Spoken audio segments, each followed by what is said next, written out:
everyone join. Cool. Tons of people coming through. So thank you everyone for joining us. I'm Caitlin on the SaaStr content team. I'm going to kick us off here today for our session with Hannah. Hannah's going to be talking about scaling revenue with a lean sales team. So thanks everyone for coming in. Before I pass it over to her, I'm going to run through just a couple housekeeping things for our session. Hannah, if you want to go to the next slide. Yes. Okay, so interactive 30-minute session. We want this to be as engaging and as interactive as possible. So if you're comfortable with it, we encourage you to turn your videos on. If you're not, you can keep your videos off, but hopefully you stay engaged by using the chat function or the raise your hand function. So to join the conversation, you can drop any questions into the chat, or you can simply raise your hand and I'll be moderating the session throughout so we can give you the opportunity to ask any questions live. These sessions are being recorded and they are being streamed on YouTube. So watch out for those. You can subscribe to the SaaStr YouTube channel or just watch out for the recordings after this. So if there is information that you didn't take notes or get a chance to capture, know that the recordings will be coming later. The slides will also be shared and available on SlideShare. So again, watch out for those and be sure to follow SaaStr's SlideShare account. Last and final reminder before I pass it over, make sure you register for one-on-one meetings with Brella. So Brella is a great networking function that allows you to really connect with individuals one-on-one. So you can go on Brella, search by company, by name, by title, and find relevant and interesting people that you might want to connect with. So I'm going to drop the link in the chat right now so everyone can access Brella. But without further ado, I would like to pass it off to Hannah. Take it away. Great. Hi, everyone. Thanks, Caitlin, for the nice welcome. I'm excited to be here. It's really nice to have you all here. And what I'll try and do is I'll try and get through the bulk of the slides. As Caitlin mentioned, we'll try and save questions to the end. But if you do have any questions throughout, definitely let me know.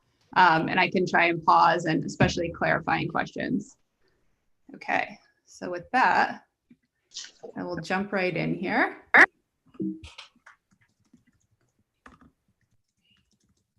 Okay, so just for a little bit of context on Modern Health, as some of you might know, I lead the sales team here. The sales team encompasses everything from the SDRs to the account executives, the revenue operations team. Modern Health is an enterprise mental health platform. So it sits along your traditional insurance like Aetna or Blue Shield and gives employees access to mental health care.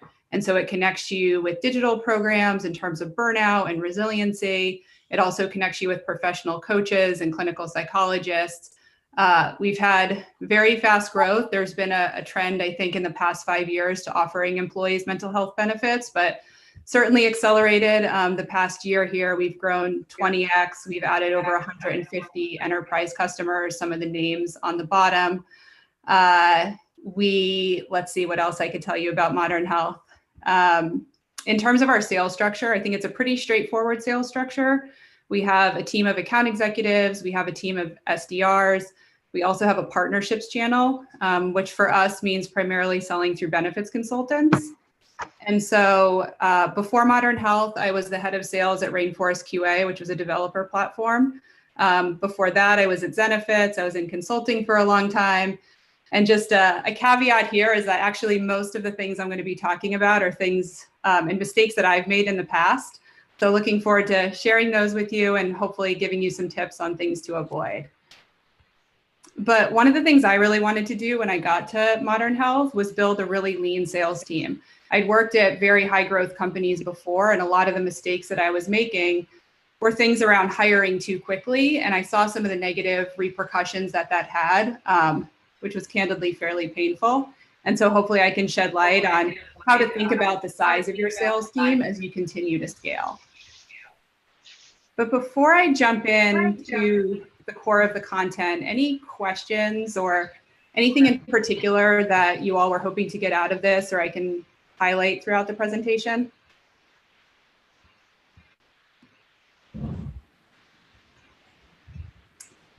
don't know, Caitlin, is there anything coming up in the chat?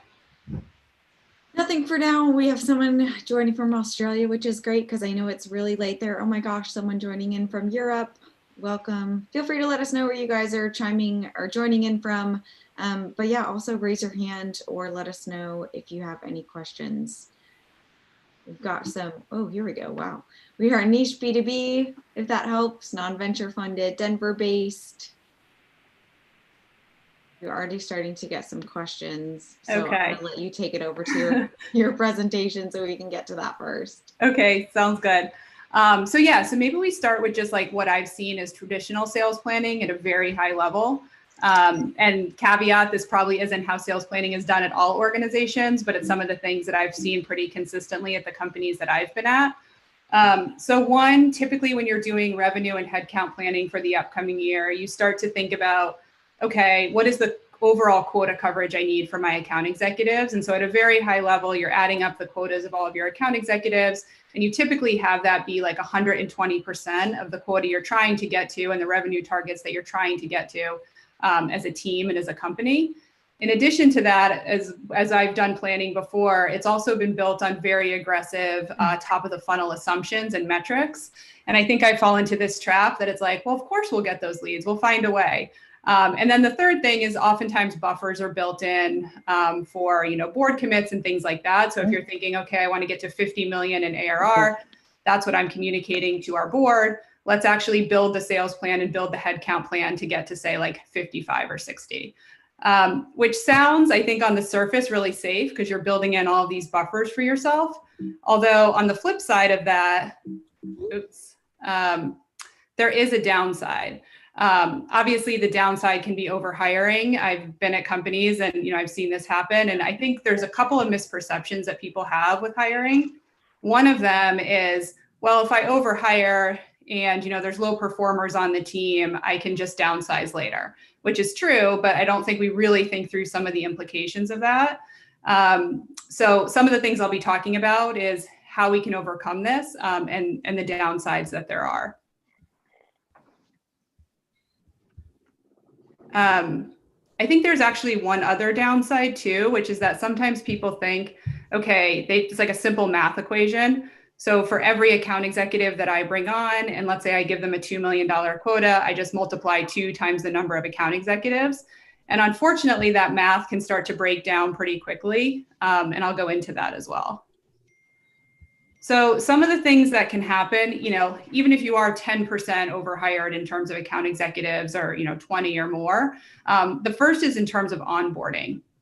And so if you don't have enough at bats for your account executives coming in, it can have negative repercussions in terms of those account executives getting up to speed quickly. So they're not like having those at bats with smaller companies or potentially, and they're just not getting good and effective and productive as quickly as they would otherwise, which also leads to lack of quota attainment.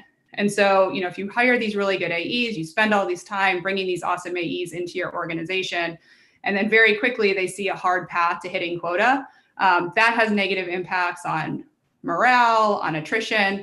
And the problem with attrition, if you have some of your AEs leave, you might think, okay, well, that's costly because we hired them and that took a lot of energy to find those really good AEs. But I think the bigger problem is sort of the ripple-on effect that can have.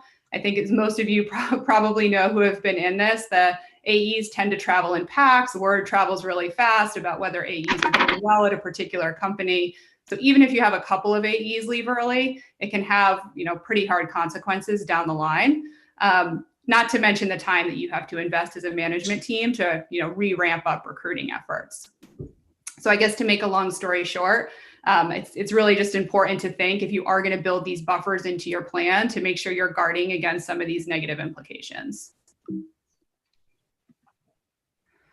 So I think the easy thing to say would be, okay, well, we'll just hire less people, which isn't always the best way to go.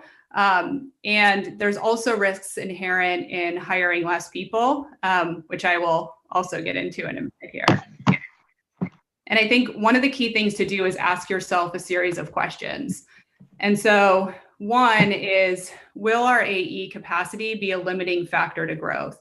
So what I mean from that is you have to sort of look at your overall sales structure and your overall sales plan. If you have a sales plan whereby you have a really predictable way where account executives are generating a certain amount of their own leads or their own opportunities on an ongoing basis, and you can pretty confidently say that, then it might not be bad to overhire. Because if you can say, okay, I know these AEs are going to be in this territory. I've shown that, this group of AEs or this, particular profile can actually generate this much in pipeline, then AEs might not be the limiting factor. That said, if you have a sales organization where, maybe the leads largely are coming in from SDRs, and maybe you're not sure if you can actually hit some of the hiring targets or hit the SQO targets, sales qualified opportunities that are in your pipeline, then you might want to think about, okay, is the number of AEs I'm hiring really going to get me to where I want to go? From my experience, I feel like the less AEs is rarely the limiting factor in terms of getting to your overall growth goals. I think AEs can typically handle a lot more volume than one would traditionally assume. The next question to ask yourself is, how broad of segments can my AEs work across? And so this has been something that we've thought a lot about at Modern Health, and I think have done a little bit differently, especially in the early days, which is to say, if you hire really good AEs, and I guess another question you need to ask yourself is, do I think I have a strong employment value proposition to hire really best in class AEs? But if you can, I think really good AEs can work across a broad segment of accounts, which isn't sort of what you would typically think or what you typically hear in the market. Typically, it's like, okay, I need to hire SMB AEs. They're really good at different things than enterprise AEs are. And that is true to a certain extent, although I think in the early days, simplicity really helped us. And we had AEs working across these broad segments, which generally allowed us to hire fewer AEs. I don't have a ton of benchmarking data, although just from my experience, I would say given where we are from an ARR standpoint, I would say we probably have, I don't know, maybe half as many AEs as a typical company. Another thing that's allowed us to do that is we have relatively high quotas. And so when you're determining quotas, as most of you probably know, there's an art and a science to it. So the science is really thinking through, okay, what did my AEs achieve last year? What's a target that we think is achievable based on historical data? You could also look at it by thinking through, okay, how many opportunities do I think an AE could typically close in a given month? The art of it, I think, is really, pushing the limits of what you think your AEs can achieve. And so we set very aggressive quotas. And I know at the beginning of last year, it was kind of this question with our AEs of wow, I'm not sure I can really get there. And I think that's when it comes to the sales leadership to really inspire your AEs that they can achieve more than they think they can. So some of the key questions that I would ask if you're considering can we afford to maybe hire less people than a traditional sales plan would call for? The one other thing I would say is that this approach, it needs to be very deliberate.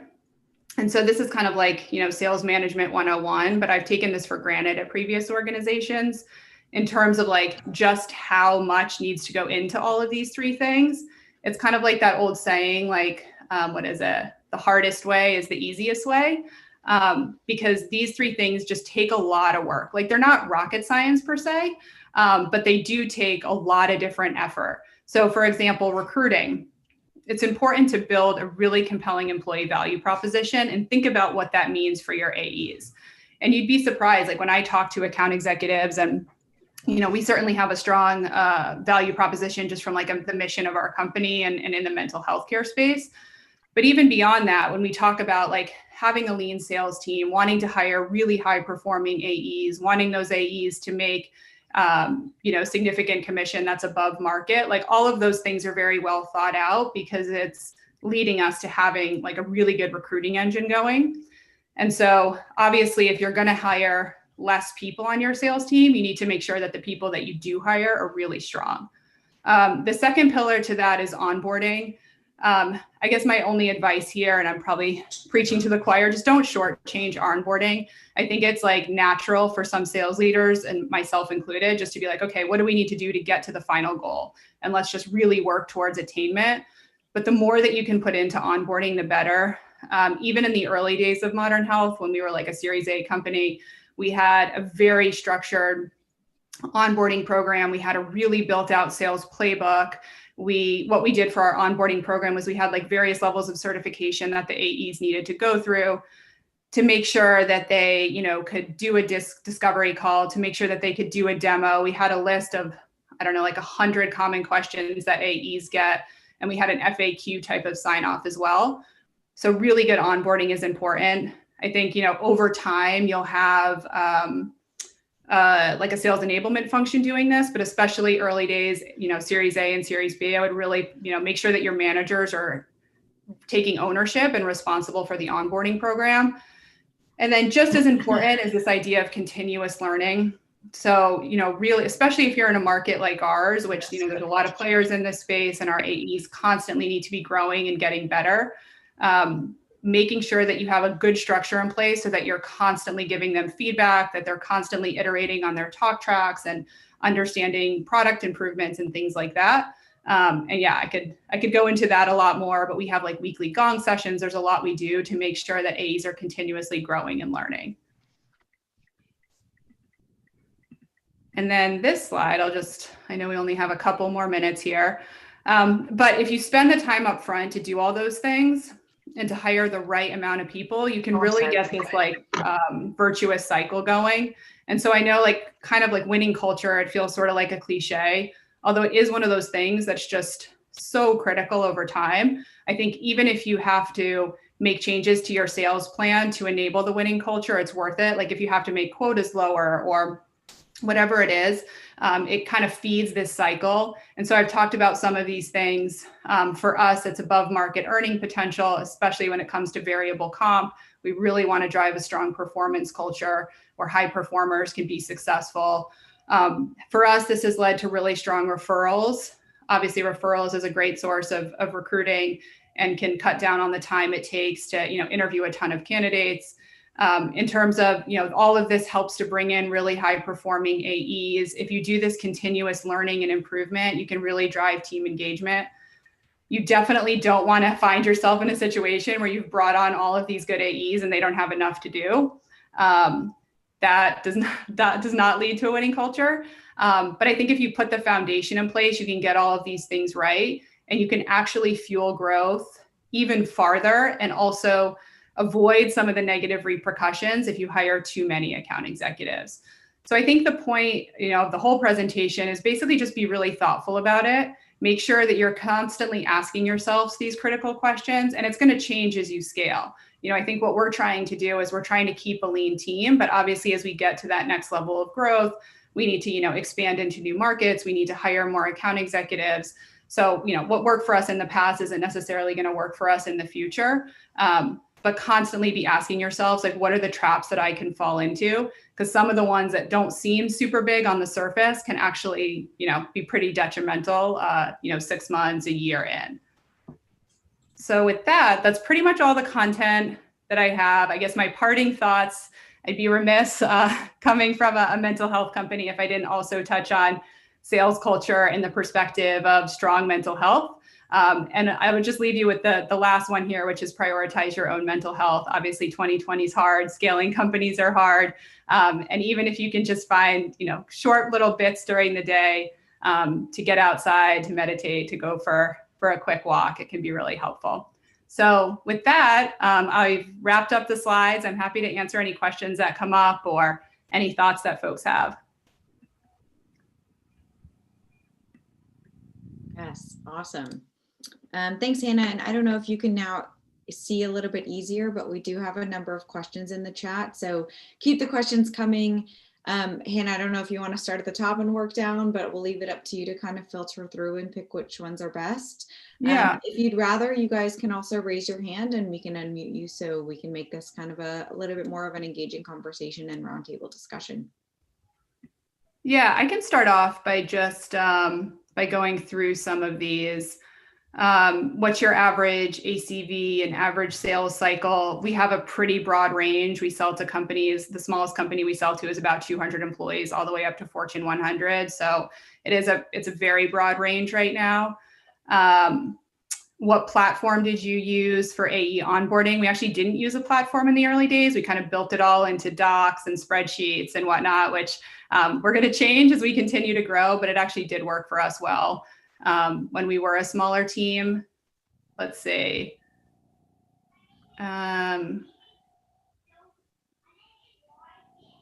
How do you define a lean sales team? I guess I would define a lean sales team as just having less AEs than a traditional sales plan would call for.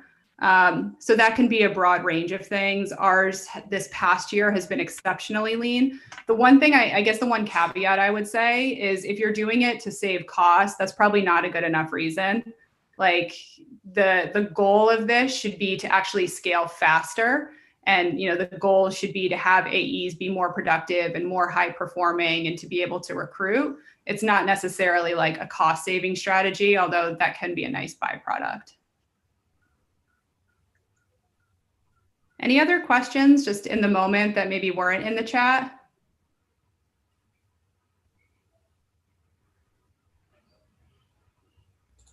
I do have a few more in the chat I want to make sure that you've seen, but also highly encourage everyone to take yourself off mute and see if there's anything.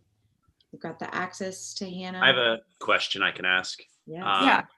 What about when so I'm on an early stage company. I've scaled, and I have actually oversight of both marketing and sales. Mm-hmm. So I get punished on both sides. Yeah. My sales team, I feel like from a metrics perspective, is doing quite well.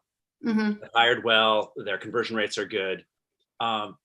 They have aggressive targets, going back to your first slide, which is, boards and different things. You have targets, and they can hit their targets with the right set of leads. Mm-hmm. The weak spot is actually on the marketing side, Mm-hmm. where we're not, as we're early stage and we're still kind of getting our cycles, we're not driving the lead gen to the extent to drive the sales. Mm-hmm. Not the salespeople's fault. How do you address that with their quota? Because they're being impacted on quota when their conversion rates are quite high. Yeah, that's a good question. And I think, as a sales leader and as an AE, we need to figure out a way so that, hopefully we can mitigate that, because we don't want AEs to use that as an excuse per se of like, well, I'm doing great, I'm just not getting here. So some of the things that I've done in the past, and we're thinking about this at Modern Health too, is how do you get the lead? How do you encourage AEs to generate their own pipeline? Mm-hmm. Which, I think there's kind of a blessing and a curse to that. But I do think, especially if you're selling, it depends on a little bit what you're selling, but especially if you're selling an enterprise product, and especially if it's more of a, if you need to have more customized approaches to get into some of these key target accounts, what we're doing is we're having named accounts, we're having, putting some management structure around AEs sourcing their own opportunities. As a way to continue to drive that funnel. And obviously super close partnership between the two is really important. So make sure that there's a really clear feedback loop from AEs to demand gen, that they're one team working together and they all see it as shared goals. Okay. That's aligned with what I'm doing, actually. Yeah, that's good. It's good to hear, though. Yeah. Hi, can I have a question as well? Pavel from Kibula. I have a question. You guys talk about aggressive targets, and honestly, what is the aggressive target? Just to give you a perspective, we have grown to close to 6 million ARR and we don't have sales. So the only sales was done basically by us founders and management team, and we do enterprise. So I can look at the size of deals I was selling or my partners were selling, but is that really good measurement for the new AEs? Thank you. Yeah, I think, it's going to depend on a lot of things. It's going to depend on basically, I'm trying to think in the context of having founders sold it before, which is kind of where Modern Health was in the early days. And we looked at basically, okay, what was our average sale price?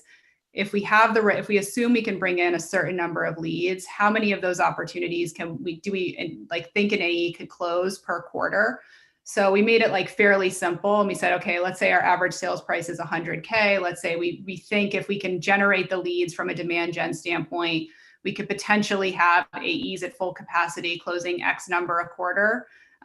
It's a little bit, I guess, hand wavy in the early days. And it might be you might find it's too aggressive, which then you can manage.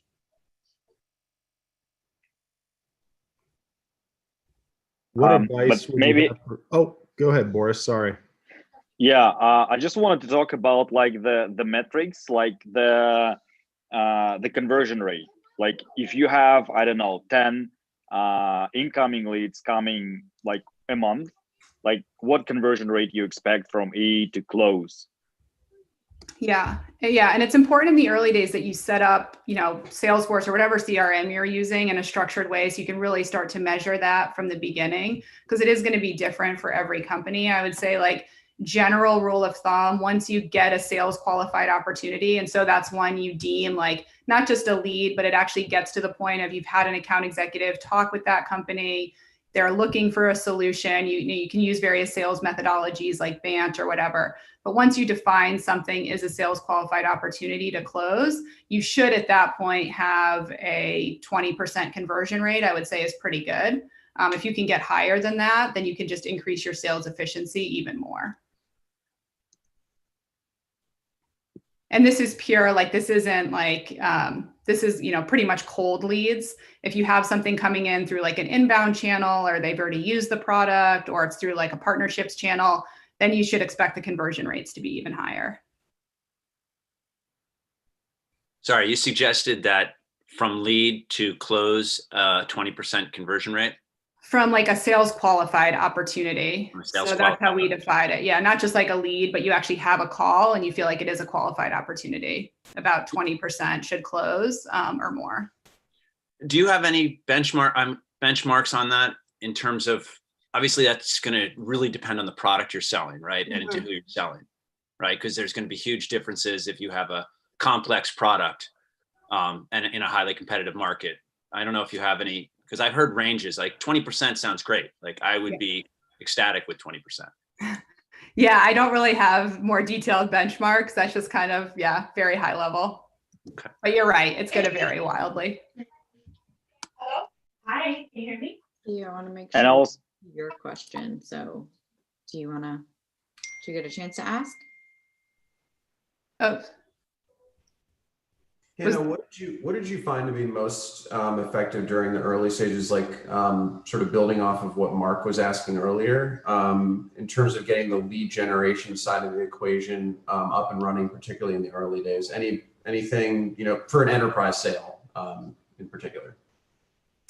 Yeah, that's a good question. I mean, I would say really rely on relationships that you have, like just we were super scrappy in the early days. Like we would reach out to like board members who knew somebody. We would scour LinkedIn. We would reach out to people we knew in the industry, right? Like really good tailored emails. I think in those early days, especially if it's a high value enterprise product, if you're just relying on this like cold outbound strategy and mass blast, you do need to do some of that and you will get some leads there. But I would really focus on sort of those tailored one-to-one approaches and just like leveraging every connection that you have to try and get conversations started, as well as, this is going to vary wildly by industry. But for us, it was like really tapping into our channel partners who had some of these relationships with the companies that we were looking to start conversations with. Awesome. Thanks.